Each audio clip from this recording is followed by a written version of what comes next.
युग मुंह बनाते हुए कहता है, क्या है ये?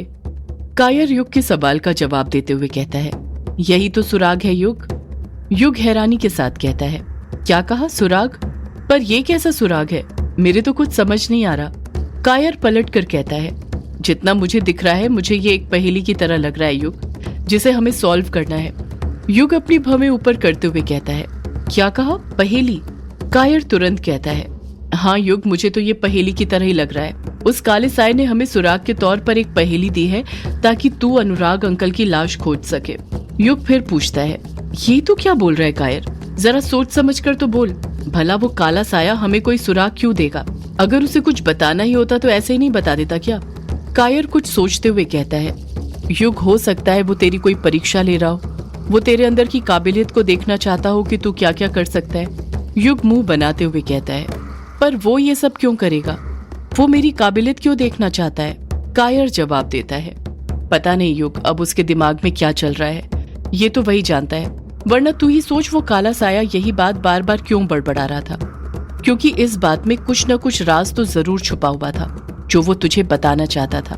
कायर के सवालों ने युग को भी एक बार सोचने पर मजबूर कर दिया था। कायर फिर अपनी बात पर जोर देते हुए कहता है, ये एक पहेली है युग, मेरा यकीन कर। युग पलट कर कहता है, अगर ये एक पहेली है तो फिर इसका जवाब क्या है? कायर कॉपी में देखते हुए कहता है, वही तो अब पता करना है युग। ये एक पहेली है जो इस वक्त उलझी हुई है, जिसे हमें सुलझाना है, समझा? इतना कहकर कायर कॉपी में उसने जो लिखा था वो धीरे धीरे पढ़ते हुए कहता है, प्रथम क्षण अंतिम क्षण है, अंतिम क्षण प्रथम क्षण। इस प्रथम अंतिम क्षण में जीवन मरण है। इन्हीं शब्दों में कुछ न कुछ छुपा हुआ है। कायर के साथ ही युग भी उस पहेली को सॉल्व करने में लग जाता है। कायर की इस बात ने युग के अंदर उम्मीद की किरण जगा दी थी। उसे एक रास्ता दिखाई देने लग गया था जो अब तक नहीं दिखा था। पहले युग अभिमन्यु के बारे में भी सोच रहा था कि कैसे उसे ठीक करेगा, पर जब से कायर ने उस पहेली का जिक्र किया था उसके दिमाग से एक प्रकार से अभिमन्यु की फिक्र हट ही गई थी। उसने उसके बारे में सोचना ही बंद कर दिया था। वो सोच रहा था तो सिर्फ उस पहेली के बारे में जिसे सॉल्व करने पर उसे पता चल सकता था कि उसके पिता का शरीर कहाँ पर है, और फिर वो यामिनी और अनुराग के रूप उस काले साए की कैद से आजाद करवा सकता था। युग के दिमाग में इस वक्त यामिनी और अनुराग ही घूम रहे थे। दोपहर से शाम हो गई थी, पर युग और कायर दोनों ही उस पहेली को सॉल्व नहीं कर पाए थे। कुछ पता नहीं कर पाए थे कि वो काला साया उन्हें क्या इशारा कर रहा था, वो क्या इनडायरेक्टली कहना चाहता था। वो दोनों अभी भी वहीं पर थे जहां से उन्होंने शुरुआत करी थी। युग ने तो सारी उम्मीदें छोड़ दी थी कि वो उस पहेली को सॉल्व कर पाएगा, और अब कायर की बातें उसे बकवास लगने लग गई थी। बस एक कायर ही था जिसे उस पहेली में कोई ना कोई क्लू दिख रहा था, जिसे वो खोजने में शिद्दत के साथ लगा हुआ था। जैसे जैसे वक्त बीतते जा रहा था, युग की टेंशन बढ़ते जा रही थी, और वो टेंशन उसके चेहरे पर साफ देखी जा सकती थी। टेंशन में वो पसीने से भीगने लग गया था। युग को बार बार उस काले साए की बात याद आ रही थी कि उसने 3 दिन के अंदर अनुराग का शरीर ढूंढ कर लाने के लिए कहा था, वरना 3 दिन बाद क्या होता उसका अंजाम युग अच्छे से जानता था। युग को अपनी आंखों के सामने बार बार बोतल के अंदर तड़पती यामिनी का चेहरा दिखाई दे रहा था। उसे उसके कानों में उसके पापा की पुकारने की गुहार सुनाई दे रही थी। युग का सिर दर्द से फटे जा रहा था। ढलते हुए सूरज के साथ उसे उम्मीद की सारी किरण भी डूबती हुई दिखाई दे रही थी। वो समझ गया था कि कमरे के अंदर बैठे रहने से कोई काम नहीं चलने वाला था। अगर ऐसे ही चलते रहा तो बचे हुए 2 दिन भी कैसे गुजर जाएंगे उसे कुछ पता नहीं चलेगा। वो समझ गया था कि उसे अभिमन्यु से बात करनी ही होगी। वही था जो कोई ना कोई राह उसे दिखा सकता था, उसकी मदद कर सकता था। युग ने सोच लिया था, चाहे अब जो भी हो जाए वो अभिमन्यु से इस बारे में बात करके ही रहेगा, तभी कुछ हो पाएगा। युग तुरंत अपनी जगह पर से उठता है और कमरे से बाहर जाने लग जाता है। कायर युग पर ध्यान नहीं देता है क्योंकि उसका पूरा ध्यान अभी भी पहेली सॉल्व करने में ही था। वो बार बार युग ने जो बात कही थी उसके शब्दों को फेर बदल कर लिखे जा रहा था। उसकी कॉपी में जो सबसे ज्यादा वर्ड बार बार लिखे गए थे वो जीवन और मरण थे। यही दोनों शब्द कायर के दिमाग में बार बार चल रहे थे। इस तरफ जब युग अभिमन्यु के कमरे में पहुंचता है तो देखता है कि अभिमन्यु को होश तो आ गया था, पर वो बिस्तर पर लेटा ही हुआ था। उसे ग्लूकोज की बोतल अभी भी चढ़ी हुई थी, जैसे उसी पर जिंदा हो। खाने का एक निवाला भी उसके मुंह में नहीं गया था। डायना उसके बेड के सामने रखी कुर्सी पर बैठी हुई थी और उससे बातें कर रही थी। डायना के चेहरे पर की मुस्कान देखकर साफ समझ आ रहा था कि वो अभिमन्यु को हंसाने की कोशिश कर रही थी, पर अभिमन्यु था कि उसकी बातों पर ध्यान ही नहीं दे रहा था, कहीं और ही खोया हुआ था, जैसे वहां पर होकर भी वहां पर ना हो। डायना ने अभिमन्यु को युग के बारे में कुछ नहीं बताया था कि उसके साथ रात में क्या हुआ था, वो कहाँ गया था। इसके दो कारण थे। पहला तो ये कि वो अभिमन्यु को अब इन सब मामलों से दूर रखना चाहती थी। वो नहीं चाहती थी कि युग की परेशानियां सुनकर अभिमन्यु जरा सा भी किसी बात का स्ट्रेस ले। दूसरा ये कि वो चाहती थी कि यामिनी ऐसे ही उस काले साए की कैद में रहे, क्योंकि उसे लगता था कि अभिमन्यु की इस हालत का जिम्मेदार अगर कोई था तो वो यामिनी थी। युग धीरे धीरे अपने कदम कमरे के अंदर बढ़ाते जा रहा था, क्योंकि उससे अभिमन्यु की हालत देखी नहीं जा रही थी। अभिमन्यु को देखकर युग को एहसास होता है कि डायना सच बोल रही थी। अभिमन्यु की हालत सच में बहुत खराब होती जा रही है। वो पहले से दुबला हो गया था, उसकी हालत गिरते जा रही थी। वो काला घाव उसके सीने पर पूरी तरह फैल चुका था, उसका सीना काला दिखने लग गया था। युग को वहां पर देखते ही अभिमन्यु अपने सीने को चादर से कवर करने लग जाता है ताकि युग को वो घाव दिखाई न दे। अभिमन्यु को इस तरह घबराते देख डायना समझ जाती है कि कमरे के अंदर कोई आ गया था। जब डायना राइट साइड मुड़ती है तो देखती है कि युग कमरे के अंदर आ रहा था। युग को देखते ही डायना कुर्सी पर से खड़ी होती है और युग के पास जाने लग जाती है। युग को वहां पर देखकर डायना बहुत गुस्सा हो गई थी। वो युग से गुस्से में कुछ कहती, उससे पहले युग बोल पड़ता है, देखो डायना, यहाँ पर मैं तुमसे नहीं अपने दोस्त से बात करने आया हूँ, इसलिए बेहतर यही होगा कि तुम दूर ही रहो। मुझे तुमसे कोई बात नहीं करनी है। डायना भी उसी लहजे में तुरंत पलट कर कहती है, पर युग, मैंने तुमसे कहा था ना, तुम अभिमन्यु से बात नहीं कर सकते उसकी तबीयत। डायना अपनी बात पूरी करती उससे पहले ही युग गुस्से से डायना को घूरते हुए कहता है, डायना, लगता है तुमने सुना नहीं मैंने क्या कहा। मैंने कहा मैं यहाँ पर अपने दोस्त से बात करने आया हूँ, तुमसे नहीं। एक पल के लिए तो डायना भी युग की गुस्से से भरी लाल आंखें देखकर डर गई थी, पर अगले ही पल उसे अभिमन्यु की फिक्र सताने लग जाती है और वो भी गुस्से के साथ ही कहती है, क्या कहा तुमने युग? तुम अपने दोस्त से बात करने आए हो? तुम दोस्त कहलाने के लायक भी हो?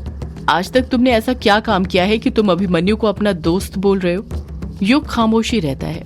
डायना अपने अंदर की भड़ास बाहर निकालते हुए कहती है, और सच तो ये है कि यहाँ पर भी तुम अपने दोस्त से नहीं, अपने प्यार को बचाने आए हो।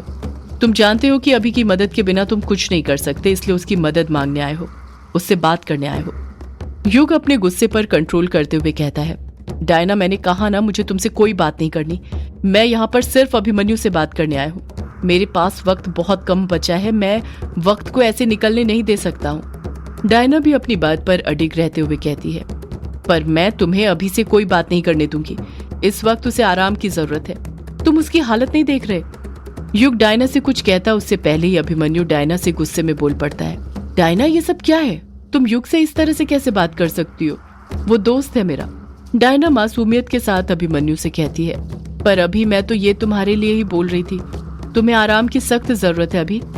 अभिमन्यु डायना को घूरते हुए कहता है, डायना, मेरे लिए इस वक्त क्या सही है क्या गलत है उसका फैसला मैं खुद कर सकता हूँ, समझी तुम? डायना, ये मेरी जिंदगी है तो मैं खुद फैसले ले सकता हूँ कि मुझे किससे बात करनी है और किससे नहीं।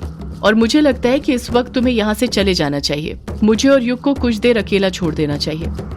डायना वहीं पर खड़ी रहती है, एक टक नजर से अभिमन्यु को देखते रहती है। अभिमन्यु फिर डायना पर चिढ़ते हुए कहता है, डायना, मैंने कहा यहाँ से चली जाओ, मुझे और युग को अकेला छोड़ दो कुछ देर। मुझे तुम्हारी कोई जरूरत नहीं है, अपने दोस्तों की है, समझी तुम? डायना नम आंखों के साथ कहती है, तो क्या अभी मैं तुम्हारी दोस्त नहीं हूँ? अभिमन्यु गुस्से गुस्से में कहता है, नहीं हो और कभी बन भी नहीं सकती, क्योंकि उनमें और तुम में जमीन आसमान का फर्क है और ये बात तुम बहुत अच्छे से जानती हो। अभिमन्यु के लहजे में एक नाराजगी थी, जैसे उसे ये बात बिल्कुल पसंद नहीं आई थी कि उसकी और युग की दोस्ती के बीच में कोई तीसरा दखल दे, खासकर कोई लड़की डायना। अभिमन्यु की बातों ने डायना को बुरी तरह हर्ट कर दिया। उसकी आंखें नम हो गई थी, पर फिर भी वो वहीं पर खड़ी हुई थी, क्योंकि उसे अपनी सेल्फ रिस्पेक्ट से ज्यादा अभिमन्यु की जान की ज्यादा परवाह थी। वो नहीं चाहती थी कि युग अभिमन्यु से यामिनी के टॉपिक पर बात करे। अभिमन्यु बेड पर से उठते हुए फिर डायना को गुस्से से घूरते हुए कहता है, डायना, तुम यहाँ से जा रही हो या फिर मैं बाहर जाऊं, निकालूं ये ग्लूकोज की बोतल? डायना घबराते हुए कहती है, नहीं नहीं, अभी ऐसा कुछ मत करना, मैं जाती हूँ, तुम लेटे ही रहो, आराम करो। इतना कहकर डायना अभिमन्यु को चाहत भरी नजरों से देखती है और युग को गुस्से के साथ देखते हुए वहां से चली जाती है। डायना के जाते ही अभिमन्यु कहता है, सॉरी यार युग, डायना ने तुझे वो सब कहा, पता नहीं उसे क्या हो गया था। मुझसे तो अच्छे से ही बात कर रही थी, तुझे देखकर पता नहीं क्या हो गया। युग कुछ कहता उससे पहले अभिमन्यु ही हंसते हुए बोल पड़ता है छोड़ ये सब, और दिन भर से कहाँ था तू? तुझे अब मुझसे मिलने का वक्त मिल रहा है। मेरी थोड़ी सी तबीयत क्या खराब हुई, तू तो मुझे भूल ही गया। कहीं ऐसा तो नहीं कि तुझे अब मेरे पास से बदबू आती है? मेरे सीने का घाव तुझसे देखा नहीं जाता। युग मायूसी के साथ कहता है, ऐसा कुछ नहीं अभिमन्यु, दोस्ती का रिश्ता खुशबू बदबू से नहीं होता, रूह से होता है। वो तो बस कुछ परेशान था इसलिए मिल नहीं पाया दिन भर से। अभिमन्यु सीरियस होते हुए कहता है, परेशान था पर किस लिए? युग अपनी भवें ऊपर करते हुए कहता है, क्या डायना ने तुझे कुछ नहीं बताया? अभिमन्यु तुरंत पलट कर कहता है, नहीं, डायना ने तो मुझे कुछ नहीं बताया। युग खामोश रहता है। युग की खामोशी देखकर अभिमन्यु अगले ही पल समझ जाता है कि जरूर कोई बड़ी बात थी जिसने युग को इस तरह परेशान करके रखा हुआ था। अभिमन्यु युग की आंखों में देखते हुए कहता है, क्या हुआ युग, बता मुझे। अभिमन्यु के इतना कहते ही अगले ही पल युग अभिमन्यु को बीती रात से लेकर आज तक का एक एक किस्सा हूबहू सुना देता है, कुछ नहीं छोड़ता है। अभिमन्यु भी बाकी सब की तरह युग की बातें सुनकर हैरान होते जा रहा था। वो तो यकीन ही नहीं कर पा रहा था कि रात ही रात में इतना सब कुछ हो गया था। युग अपनी बात खत्म करते हुए कहता है, अब तू बता अभिमन्यु, मैं क्या करूं? कैसे पापा की लाश ढूंढ कर लाऊं? मेरे तो कुछ समझ नहीं आ रहा है, तू ही अब कुछ रास्ता बता। अभिमन्यु कुछ जवाब नहीं देता है। युग फिर अभिमन्यु पर दबाव बनाते हुए कहता है, बोल अभिमन्यु, ऐसे चुप मत बैठ। तू ही तो है जो मुझे हर मुसीबत से निकालता है और मुझे तुझ पर पूरा विश्वास है। इस मुसीबत से भी मुझे तू ही बाहर निकालेगा। बता मैं क्या करूं, कैसे पापा की लाश ढूंढूं? युग अभिमन्यु के जवाब का इंतजार करने लग जाता है, पर अभिमन्यु कुछ जवाब नहीं देता है। वो किसी गहरी सोच में डूब गया था। युग अभिमन्यु को टोकते हुए कहता है, क्या हुआ? तू कुछ बोल क्यों नहीं रहा? तू ठीक तो है? अभिमन्यु कुछ सोचते हुए घबराते हुए धीरे धीरे बड़बड़ाता है, नहीं युग नहीं, ऐसा मत कर। युग मुंह बनाते हुए कहता है, तू क्या बोल रहा है अभिमन्यु? मेरे कुछ समझ नहीं आ रहा है, क्या नहीं करूं? सदियों से है पुरानी ये है यक्षिणी की कहानी। यक्षिणी एक आग है, यक्षिणी तेरा ख्वाब है।